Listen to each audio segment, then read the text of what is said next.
Justice Network, known as IEN, and it's a real honor to be here tonight to share the stage with some amazing grassroots activists that have come to talk about Native perspectives on the environment as part of Indigenous Sovereignty Week, which is happening all across Canada in over 20 cities, as well as some US cities as well. This is the first year of Indigenous Sovereignty Week. It has been organized by a network of grassroots Native communities, that are in direct conflicts over human rights, over land and resources with the state of Canada.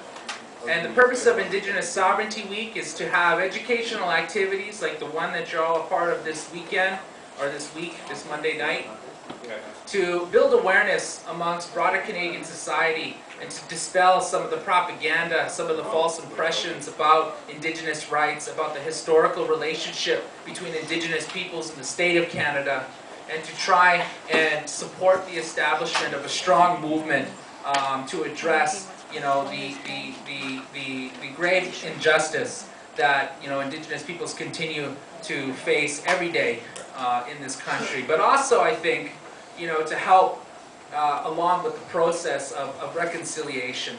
I think one of the critical elements that we all have to, deal with, just being born here in this country called Canada, whether you're Native or whether you're a non-Native person, is this incredible violence that we all live with every day. And the violence that I'm speaking about is the violence of colonization. Because whether you're Native or not, everybody knows that there was a profound wrong done in the history of Canada. And different people have different ways of dealing with that history. Some people suppress it, some people, do different things.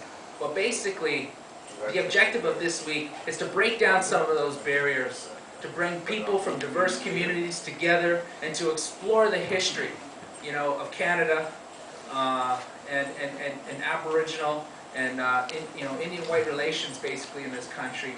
And so that we can all learn from each other in a good way. We can learn about some of the current events like what you're going to learn about today. And so I'll introduce the panelists, but before I do that, I'd like to introduce, we're blessed tonight to have Jordan Poucachiche of Wigamau First Nation, who's brought his drum, and he's going to do an opening song for all of us. So in a good way, I would ask you, for those of you that can, if you can please stand for this opening song.